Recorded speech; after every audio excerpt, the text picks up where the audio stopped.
Hello, എല്ലാവർക്കും സുഖമാണോ? എല്ലാവരും സുഖമായിട്ടിരിക്കുന്നെന്ന് വിശ്വസിക്കുന്നു. പിന്നെ ഞാനിന്ന് ഒരു മസാല ദോശയുടെ റെസിപ്പി ആയിട്ടാണ് വന്നിരിക്കുന്നത്. നമ്മൾ ആദ്യം അതിനുണ്ടാക്കാൻ വേണ്ടിയിട്ട് കുറച്ച് എണ്ണ ഒഴിച്ച് കടുക്, കുറച്ച് ഉഴുന്ന്, അതെല്ലാം രണ്ടും കൂടി ഇട്ട് ചെറുതായിട്ടൊന്ന് മൂത്ത് വരുമ്പം നമ്മൾ കുറച്ച് കരിവേപ്പിലയും കുറച്ച് ഇഞ്ചിയും കൂടെ നല്ലതുപോലെ മൂപ്പിച്ചെടുക്കുക.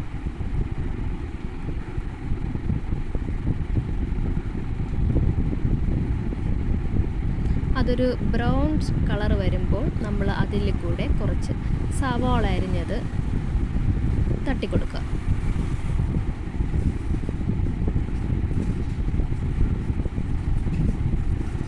കുറച്ച് വെളുത്തുള്ളിയും കൂടി ഇടണേ, പക്ഷെ പേരിന് വേണ്ടി മാത്രം ശകല.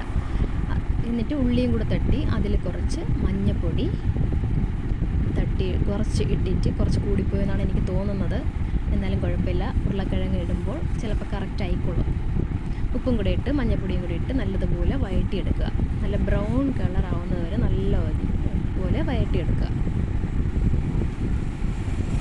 കുറച്ച് വെള്ളം കൂടെ ഒഴിച്ച് കൊടുക്കുക. അപ്പോൾ അതൊന്ന് ചെറുതായിട്ടൊന്ന് വെന്ത് കിട്ടും.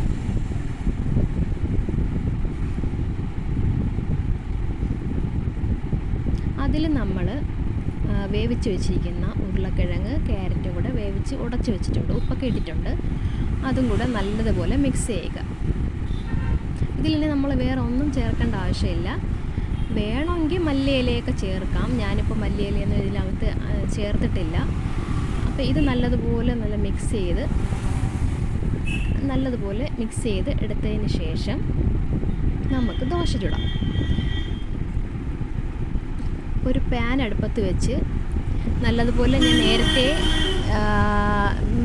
നെയ്യൊക്കെ നല്ലതുപോലെ തൂവിയിട്ടുണ്ട്. നല്ലതുപോലെ വട്ടത്തിന് പരത്തിയെടുക്കുക, നല്ല ചുറ്റിക്കുക. ഇളവെന്നുള്ളത് എനിക്ക് അറിഞ്ഞൂടാ. ഞാൻ നെയ്യൊക്കെ ഒഴിച്ച് അവസാനം അത് വല്ലച്ചാതെയും ഇളക്കിയെടുത്തു ഞാൻ. എന്നിട്ട് ആ കൂട്ട് അതിനകത്തോട്ട് ചേർത്ത് മസാല ഒക്കെ വെച്ച് നല്ലതുപോലെ പരത്തിയിട്ട് മടക്കിയിട്ട് കൊടുത്തു. അത് നല്ലതുപോലെ രണ്ട് സൈഡും ഒന്ന് മൂപ്പിച്ചെടുക്കുക, നല്ല മൊരിച്ചെടുക്കുക. അപ്പോൾ നല്ല ടേസ്റ്റി ആയിട്ടുള്ള മസാല ദോശ കിട്ടും. ഇന്നത്തെ വിശേഷം ഇത്രയൊക്കെ ഉള്ളൂ. Okay, bye. എല്ലാവരും ഹാപ്പി ആയിട്ടിരിക്കൂ.